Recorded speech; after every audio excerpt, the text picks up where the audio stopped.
जैसा देश वैसा भेष, देखते रहिए आपका संदेश हवा सिंह चहल के साथ।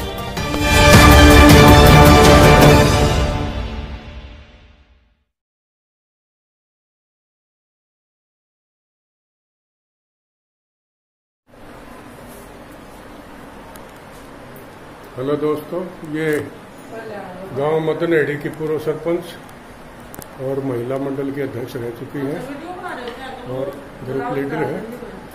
तो ये देखिए, कई दोस्त मुझे कहते हैं कि चल साहब आप खुद नहीं लगवाते, औरों को गाइड करते हो। आज मैंने भी लगवाना है। और ये देखिए गांव के पूर्व सरपंच श्रीमती संतोष, ये देखिए इनको वैक्सीनेशन करते हुए सोरखी हॉस्पिटल में। ये देखिए, ये वैक्सीनेशन की फर्स्ट डोज लगा दी गई है। और ये आपका नाम भी,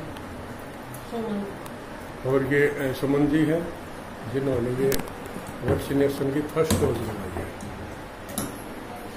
ये CHC सोरखी में।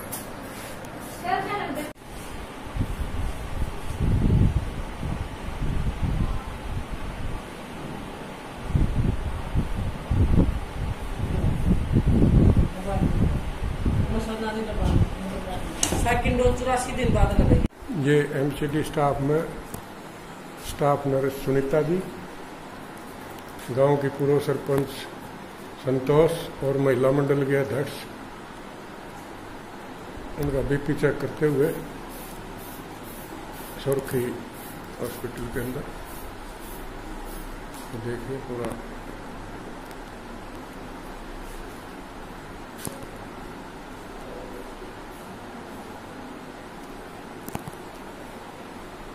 ये अभी इनका ब्लड प्रेशर चेक किया जा रहा है। वैक्सीन हो चुकी है।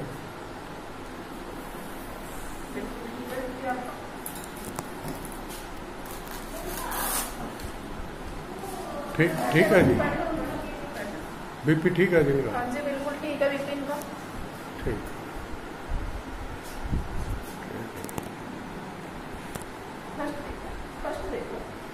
ये ऑक्सीमीटर से ये वाइटल होते हैं, ये ऑक्सीजन चेक करते हुए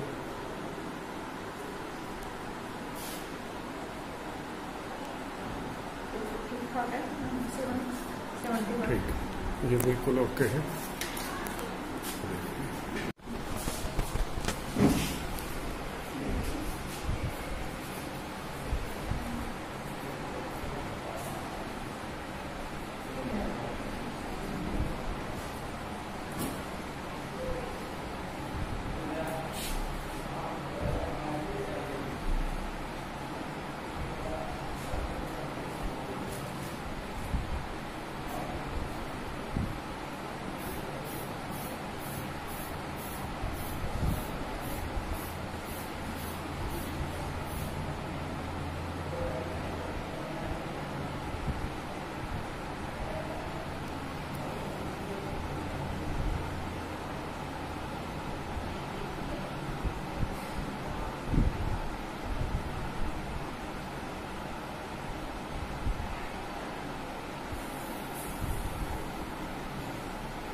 बढ़ रहा है आपका,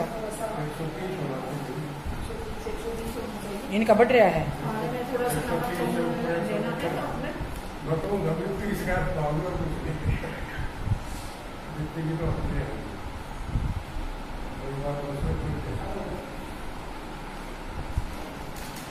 थोड़ा हल्का भारी रह सकता है, थोड़ा दर्द हो सकता है आपने, ठीक है।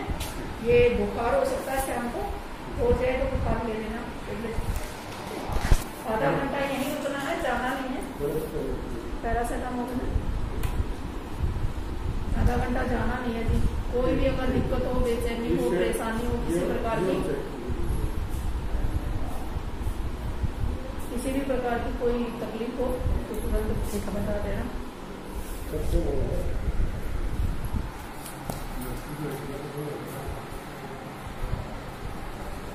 बिल्कुल ठीक ठाक चली हुई है आपकी, पल्स रेट भी ऑक्सीजन एकदम बिल्कुल बढ़िया है।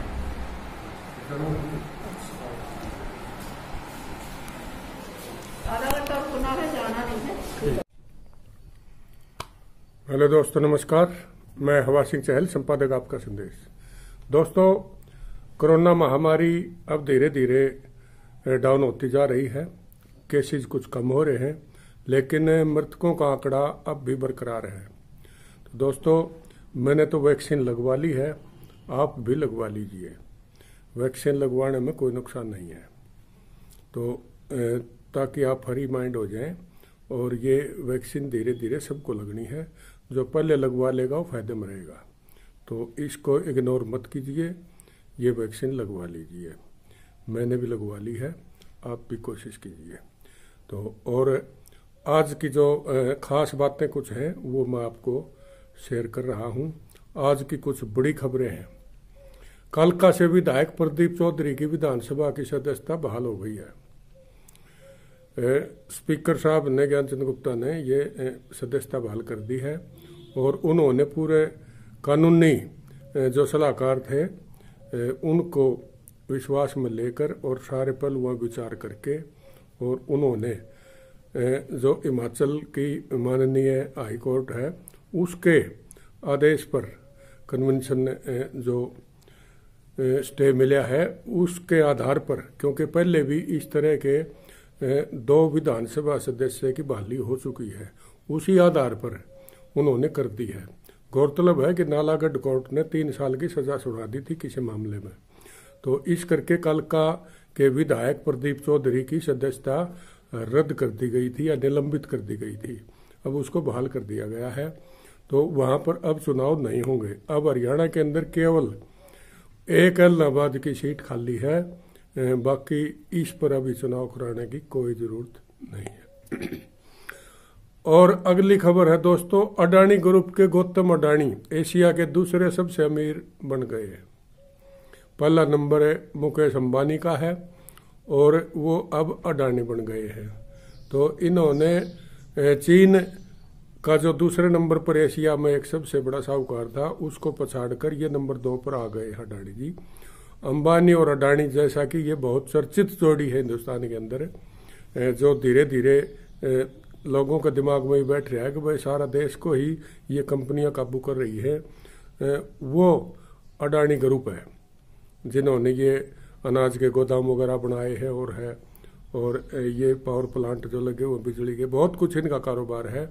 यानी एशिया में ये नंबर 2 पर पहुंच गए हैं। नंबर 1 पर अंबानी अडानी दोनों ये अभी एशिया के सिरमौर बने हुए हैं।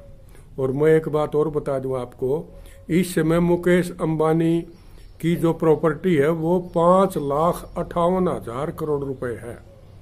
और नंबर 2 पर पहुंचे अडानी की 4,85,000 के पार हो गई है।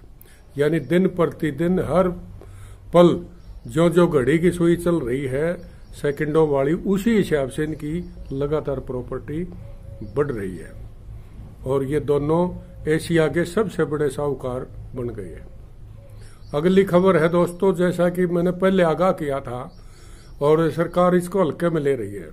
मैंने पहले बताया था कि ये जो हिसार का जो आंदोलन है ये धीरे धीरे ऐसा रूप दिखाएगा कि अगर सरकार समझौतों पर नहीं आई तो इसके हो सकता है और बड़े परिणाम देखने को मिले, क्योंकि अब जो बड़े बड़े गांव हैं उनसे असहयोग की शुरुआत हो चुकी है। और हो सकता है ये आंदोलन पूरा हरियाणा और फिर उत्तर भारत में धीरे धीरे पूरे देश में न फैल जाए, इसलिए सरकार को समय रहते चेत जाना चाहिए। कन्नड़ी समैन मसूद पर डाटा, बड़ौदा सिमली के बाद अब उमरा मस्जिद और माजरा में भी सेम वही कहानी दोहराई गई है और इन्होंने पूरी तरह से सरकारी सुविधाओं का बाइकाट कर दिया है और किसी भी तरह के लॉकडाउन हो चाहे कुछ और हो उसका पालन करने से इनकार कर दिया है और साफ कह दिया है कि दुकानें भी खुली रहेंगी, कारोबार भी चलते रहेंगे, हम न सरकार की सुनेंगे न किसी और की। तो ये दोस्तों ये बड़ा गंभीर मामला बनता जा रहा है, सरकार अब भी नहीं चेत रही है। और कोरोना के बाद अब ब्लैक फंगस फैलने लगा है। ये अग्रवा मेडिकल में 43 केस भर्ती हुए हैं, 4 का ऑपरेशन भी हो चुका है। तो दोस्तों ये ब्लैक फंगस है, इसके बाद सुनने में आया व्हाइट फंगस भी आ रहा है। तो इस किस्म की नई नई बीमारियां आ रही हैं। पता नहीं तो प्रचार ज्यादा है, पता नहीं ये केस अब नए आने लगे हैं, क्योंकि डॉक्टरों का कहना है कि ऐसे केस पहले नहीं आया करते, ये नई बीमारी शुरू हुई है। अब ये कोरोना की वजह से फैली है या कोई और, वो तो कारण जांच के बाद ही पता लगेगा। बाकी डॉक्टरों का कहना यह है कि ये नई बीमारियां हैं, और इसीलिए मैं आपको बार बार कहता हूं कि चाहे आप किसी भी तरह से गांव में रह रहे हो या किसी कारोबार में रह रहे हो, वैक्सीन तो लगवा ही लो, क्योंकि इससे आपका बचाव हो जाएगा। तो इसमें ये लापरवाही न बरतें। और हिसार के अंदर जो किसानों का लाठीचार्ज हुआ था, उस लाठीचार्ज के बाद अभी तक 20 किसानों ने अपने MLR कटवा ली है, मेडिकल अपना करवा लिया है। 9 ने कल कराया और 11 ने पहले कराया था। तो 20 किसान मेडिकल करवा चुके हैं। 36 नामजद सहित 350 किसानों पर बड़ी संगीन धाराओं में मुकदमे दर्ज किए गए हैं। जो किसान नेता बाहर आकर दावा कर रहे थे IG से मिलने के बाद कि हमारा समझौता हो गया है, कोई मुकदमा दर्ज नहीं होगा, तो IG साहब ने साफ कह दिया है कि उन्होंने ऐसा कोई वायदा नहीं किया था, क्योंकि वो तो सरकार की मानेंगे और सरकार से आपकी कोई बात नहीं हुई।